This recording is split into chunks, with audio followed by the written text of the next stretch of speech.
और कायदे आजम को वो हम्म। कायदे आजम को अलग से पूछता है या फिर कायदे आजम जिना को पे भी मिला? जिना पे अलग से 14 मार्क का क्वेश्चन बनता है, और इकबाल और रहमत अली पे एक 14 मार्क का क्वेश्चन बन जाता है, इस तरह है, तो सेपरेट है।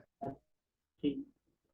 तो बात कर लेते हैं अल्लामा इकबाल की। बेसिकली अल्लामा इकबाल का एक ब्रीफ बैकग्राउंड कि भाई he was born on 9th of November 1877.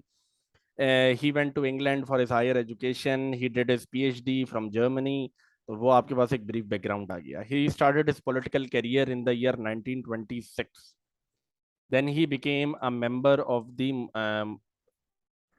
Assembly of the Muslim League in the year 1927. 1930 में अल्लामा इकबाल क्यों फेमस है भाई? अल्लामा इकबाल फेमस है अपने इलाहाबाद एड्रेस के लिए। 1930 में एक पब्लिक गैदरिंग में अल्लामा इकबाल ने ओपनली अनाउंस किया था कि भाई the future of Muslims is to fight for a separate Muslim state. The areas where the Muslims are in majority, those areas should be combined together to form a separate Muslim state. ये अल्लामा इकबाल का idea था, और ये अल्लामा इकबाल ने बहुत पहले present कर दिया था। इस आइडिया को लोगों ने अग्री नहीं किया था। द पीपल सेड कि भाई the Muslims weren't prepared to fight themselves for a separate homeland. This was not possible. Although ये अल्लामा इकबाल थे सबसे पहले जिन्होंने पब्लिक अनाउंसमेंट की थी फॉर अ सेपरेट होमलैंड। तो अलाहाबाद एड्रेस को थोड़ा सा एक्सप्लेन करेंगे, वो बात करेंगे, ये भी अल्लामा इकबाल के कॉन्ट्रीब्यूशंस में आता है। अच्छा जी, Allama Iqbal is the one who has tried to help the Muslims in all spheres of life. ठीक है। He helped the Muslims through his poetry. He was a poet, and he tried to awaken the Muslims of India through his poetry. He said that basically this imprisonment or being the prisoners of British was not something good. Therefore, he said that bhai, you should be free from slavery of the British, and you should try to establish yourself, and you should try to be a separate nation. उनका ये कहना था कि मुसलमानों को जो है वो सर उठाकर जीना चाहिए, मुसलमानों को एक सेपरेट नेशन अपने आप को कंसिडर करना चाहिए, मुसलमानों को इन्फ्लुएंस्ड नहीं होना चाहिए फ्रॉम द ब्रिटिश। उसके लिए उन्होंने बहुत सारी पोएट्री की है, बहुत सारी चीजें मुसलमानों को सिखाई हैं। इवन के आप अगर अल्लामा इकबाल की पोएट्री को व्यू करें तो आपको ये अंदाजा होगा कि भाई the poetry of Allama Iqbal was something motivational poetry. ये आपको एक चीज नजर हाँ। आएगी कि उसमें ज्यादातर जो है वो आपको मोटिवेशन नजर आती है। For example, for difficulties in your life are coming, basically if difficulties are coming in your life, so what he has said about it in his poetry: बादे मुखालिफ से ना घबरा ए अकाब. अकाब is basically a kind of an eagle who flies very high, and बादे मुखालिफ is the air which is blowing from the opposite side and is creating hindrance for that bird to fly. तो कहते हैं जी बादे मुखालिफ से ना घबरा ए अकाब, ये तो चलती है तुझे ऊंचा उड़ाने के लिए। कि बेसिकली ही सेइंग कि तुम ये प्रॉब्लम जो तुम्हारे रास्ते में आ रही है कि हवा आ रही है सामने से और तुम उड़ नहीं पा रहे हो, तो इससे ना घबराओ। ये हवा तो दरअसल जब प्रेशर पीछे से आएगा, जब हवा रुख बदलेगी, तो यही हवा तुम्हें ऊपर की तरफ पुश करेगी और मजीद ऊपर उड़ोगे। So basically, he was giving the message to the people. If difficulties are coming in your life, then you are learning something from them. And basically, those lessons are going to help you in your future struggle. ये शायरी मुझे याद करनी पड़ेगी क्या? ना ना ना ना, ये तो मैं आपको जस्ट बता रहा हूँ कि अगर आप इसके बारे में लिख रहे हो, सो यू मस्ट नो कि भाई how are you going to write about it. बस उसके लिए सिर्फ मैं जो है ये एक आइडिया आपको दे रहा हूँ। अच्छा, टॉकिंग ठीक। About his further political events, तो उसके अंदर आपके पास जो है he participated in the round table conferences. After the second roundtable conference, Jinnah left India and he went to England. So he was the one who wrote several letters to Jinnah and told him to come back to India and guide the Indian Muslims. So due to the efforts of Allama Iqbal, Jinnah returned back to India in 1934 and became the permanent president of Muslim League. Acha ji. However, Allama Iqbal did not live longer and was not able to see the actual creation of Pakistan because he died in the year 1938 and was buried in Lahore beside the Badshahi Mosque. But basically, he was the one who gave the vision of Pakistan. So we can say that in reality, he was the real creator of Pakistan. इसके बाद आपके पास जो next contribution है वो चौधरी रहमत अली का है। चौधरी रहमत अली की बात अगर की जाए तो Chaudhry Rahmat Ali was the one who supported the idea of Allama Iqbal regarding the establishment of separate Muslim state, and he said कि yes the Muslims of India should establish a separate Muslim state. He wrote a pamphlet. The name of that pamphlet was Now or Never. And once he wrote that pamphlet, so in that pamphlet he said that basically the Muslims should be fighting for a separate homeland, and he said that if the Muslims are not going to struggle for a separate homeland now, then they will never be able to achieve a separate homeland. ये रहमत अली ने कहा था. अच्छा, in order to give the Muslims a vision, एक idea देने के लिए, एक direction देने के लिए, he said कि भाई we are going to establish a separate homeland, और उस separate homeland में जो है basically हम उस कंट्री का नाम रखेंगे. क्या नाम रखेंगे? पाकिस्तान. क्योंकि इंसान की आदत है जब चीज़ों का नाम मौजूद होता है तो it becomes easier for him to understand things around. So he said कि basically what are we going to do is we are going to struggle in a particular direction, and that direction is going to be struggling for uh, our country, and the name will be Pakistan.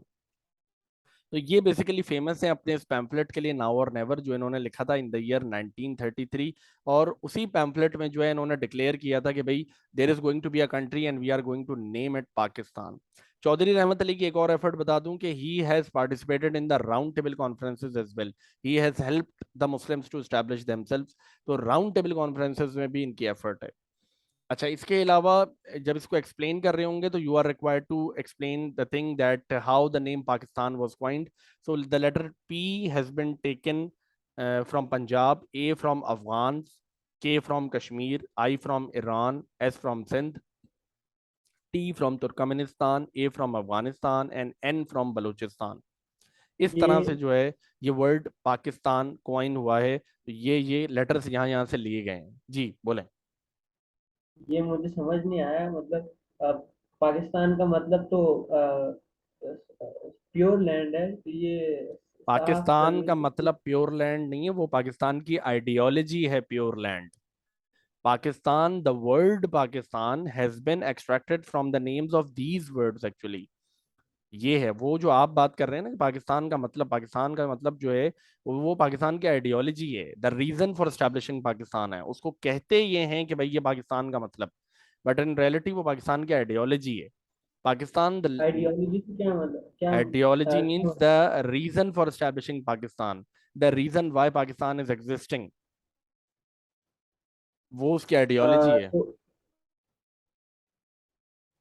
अ, लेकिन मैं समझ नहीं पाया, तो ये अगर आप देखें कि ए फॉर अच्छा देखिए, पाकिस्तान में A for taken from Afghan, फिर ए दोबारा आया अफगानिस्तान, और फिर एन बलोचिस्तान। यहाँ जो ए ये कैसे, है, यानी दोनों यहाँ तरफ?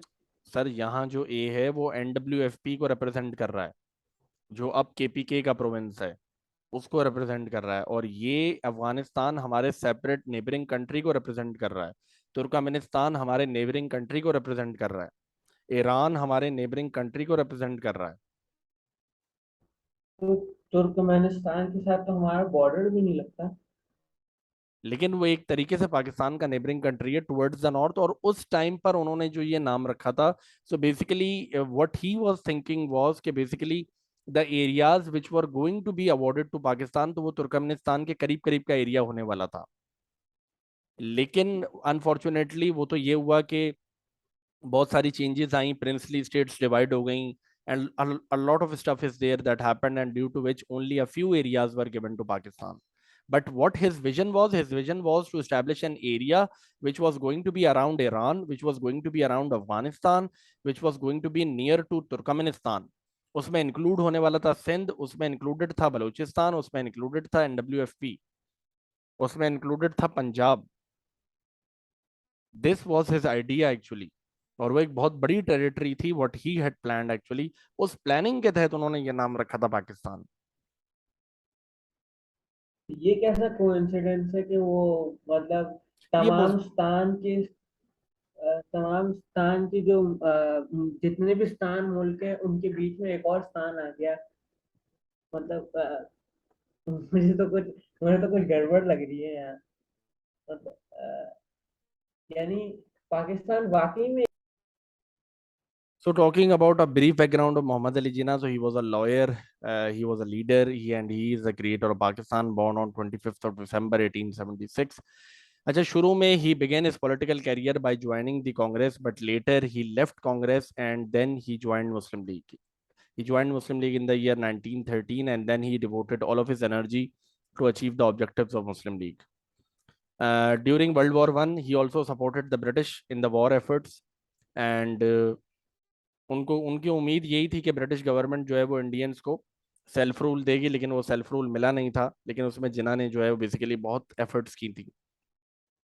अच्छा, Jinnah is also considered as the representative of Hindu-Muslim unity because during the Lucknow Pact in 1916, he tried to bring Muslim League and Congress together. लेकिन वो एक ऐसी बात थी जो पॉसिबल नहीं हो सकी थी। Although के Lucknow pact was although Lucknow pact did became a reality, और उस टाइम पर कांग्रेस ने एक्सेप्ट भी कर लिया था कि the Muslim should be given separate electorates, लेकिन उसके बाद जो है वो basically nothing happened like that, और उससे जो है वो things out to be turn out to be problematic. तो यस, तो yeah, he was the representative of Hindu Muslim unity. Talking about Jinnah's efforts, तो जिन्ना की एफर्ट नजर आती हैं आपको नेहरू रिपोर्ट में। इन द ईयर 1928 जब नेहरू रिपोर्ट रिलीज हुई, तो an answer to the Nehru report in order to represent the Muslims, क्योंकि नेहरू रिपोर्ट में मुसलमानों की रिप्रेजेंटेशन नहीं थी, so in order to represent the Muslims, Jinnah sent his 14 points and which was an answer to the Nehru report. अच्छा जी, Jinnah also went to England to attend the round table conferences and therein he tried to represent the Muslims and to resolve the issues of the constitutional issues of the Muslims. ये उनकी कोशिश रही, ठीक है। Provincial elections 1937 में बहुत efforts की जिन्ना ने, ही वर्कड हार्ड, ऑल्दो उसमें कुछ खास रिजल्ट्स नहीं आए, लेकिन उसके बाद Jinnah was the one who increase the supporters of Muslim League. Muslim League के सपोर्टर्स को अगर किसी ने इंक्रीज किया है तो दैट वाज जिन्ना। और if we talk about Pakistan Resolution 1940 wherein the idea for the establishment of Pakistan was finalized, तो वो भी आपके पास जो हुआ है वो जिन्ना ने ही करवाया है and he was the one who helped doing it actually। और उस टाइम पे जिन्ना एक्सप्लिसिटली मेंशन्ड कि भाई Hindus and Muslims are two separate nation. Jinnah ने मुसलमानों को रिप्रेजेंट किया है गांधी जिन्ना टॉक्स में, जब Gandhi came to Jinnah and asked for help के basically support us in the struggle against the British and once the British are going to leave you can take the Muslim majority areas. So Jinnah reminded him कि you are a representative of Hindus only, you have never worked for the Muslims and we are not going to support you. फिर ये जिन्ना की ही अनटायरिंग efforts थी कि basically बाद में जब cabinet mission आया तो कैबिनेट मिशन में Jinnah was the one who realized the future intentions of the Hindus and then he rejected the cabinet mission which was in favour of the Muslims. Jinnah की he ये strategy थी of the direct action day wherein he said के the unity of the Muslims should be shown out to everyone. Then he ये negotiated आप with the मुझे Viceroy Lord याद नहीं Mountbatten है, as well. ये आप मुझे एक दफा वो बता दी कैबिनेट मिशन Cabinet में क्या mission कहा गया basically था? the idea of cabinet mission was कि India was to be divided into three parts: Muslim majority areas जो कि सिंध, पंजाब, NWFP और बलूचिस्तान, हिंदू मेजोरिटी एरियाज, और एक और पार्ट बनना था बंगाल एंड असम। तीन पार्ट्स में इसको डिवाइड किया जाना था। ये कैबिनेट मिशन था जिसको जिन्ना ने रिजेक्ट इसलिए कर दिया था क्योंकि नेहरू ने कहा था कि वंस द ब्रिटिश लीव तो हम पूरे इंडिया पे कब्जा करेंगे। तो इसकी वजह से जो है जिन्ना ने बेसिकली कहा था कि इंडिया को हम जो है कैबिनेट मिशन को एक्सेप्ट नहीं करते, क्योंकि तीन पार्ट्स में डिवाइड तो होना था लेकिन गवर्नमेंट तकरीबन एक ही होनी थी उन तीन पार्ट्स की। इस वजह से जिन्ना ने इसको रिजेक्ट किया था। तो तो क्या ये नेहरू ने उसी वक्त कह दिया था क्या? जी, उसी वक्त जब ये कैबिनेट मिशन आया तो उसी वक्त नेहरू ने कहा था कि once the British are going to leave we will not act upon any plan implemented by the British. तो उसके बाद जो है वो बेसिकली जिन्ना ने रिजेक्ट कर दिया था कैबिनेट मिशन को। तो ये भी एक जिन्ना की एफर्ट है। इसके अलावा आपके पास he negotiated with the viceroy Lord Mountbatten over the establishment of Pakistan 3 June plan पर, और फाइनली ये कि he was the one who made Pakistan a reality. इसके बाद ये हुआ कि after independence Pakistan was surrounded with a lot of initial difficulties. तो उन तमाम इनिशियल डिफिकल्टीज को अगर किसी ने दूर करवाया है तो दैट वाज मोहम्मद अली जिन्ना, जिसने जो है वो इनिशियल डिफिकल्टीज को, इन सारे मामलात को जो है दूर किया and he helped the Muslims to come over of all these issues. So this is how Muhammad Ali Jinnah he helped the Muslims in creating Pakistan actually? अब मोहम्मद अली जिन्ना पे अगर 14 मार्क का क्वेश्चन आता है तो वो इस तरह का आता है, how important were the contributions of Quaid Azam to the independence movement, explain your answer. अब इसके अंदर ब्रीफ इंट्रो बनेगा अबाउट जिन्ना, और वो सारे रीजंस कि how Jinnah has contributed to the Pakistan movement वो एक्सप्लेनेशन में आएंगे। And finally there is going to be a conclusion wherein you are going to conclude के basically how Pakistan became a reality. तो this is how it is के अगर question आता है तो उसको ऐसे आंसर किया जाएगा।